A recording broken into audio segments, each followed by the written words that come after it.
Welcome to this Windows and computer channel, and this is a little, tips and tricks video for kind of staying secure in Windows, and not just in Windows, because this affects every platform basically that you can download software and install software to.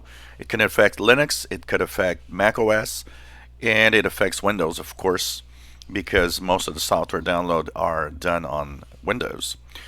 And it has to do with two things. First of all, verifying where you're downloading a piece of software from. This has always been a problem. When you do Google searches and you search for software, unfortunately, there's still some links of websites that say, oh, you can get it here. But in reality, that place will either not even give you what you want. If it does, it'll install tons of crap with it. And that means being careful of finding the right place to download a piece of software. Understanding what is the company that makes that program. And knowing if you're on the company's website or on some download site that says, oh, well, you can download it from here, it's okay.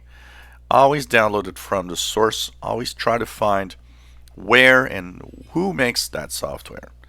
But the second trick that's being used a lot lately, and that I would say is almost, I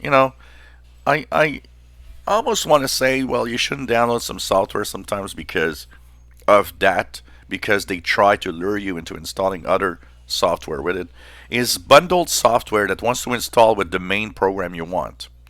So, for example, I was talking about DOM Pod Player. I like DOM Pod Player.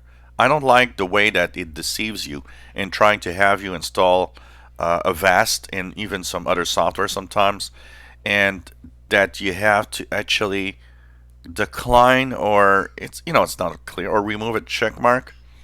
Unfortunately, a lot of people install without looking at what they are doing, and they end up with primary software they want and tons of other crap with it. So it's very important when you install some software to look at each step and make sure that you decline any offers that you don't want. You want to have a screen recorder? Well, what you should do is have a screen recorder and make sure you decline all the other things that it might propose to you. Why do companies do that? It's very simple, because many software makers will actually pay to have that software included with other popular software so that you will actually have a chance of looking at their programs. Problem is, 99% of the time, you don't want to have the crap that comes with it. That shouldn't exist, honestly. That's my opinion. But unfortunately, we're not in a perfect world. It exists, and there's a lot of software that you can download. Mostly free software, and that's the problem, because free software is probably where this is the most prevalent, for a simple reason that free software isn't free. It costs money to create. So that's one way of actually making money while you actually want to have that free piece of software on your computer. So if you're downloading programs, make sure that you look at the source, where they come from, and make sure that you don't install the extra crap that they want to actually try you have you install at the same time. If you enjoy our videos, please subscribe, give us thumbs up. Thank you for watching.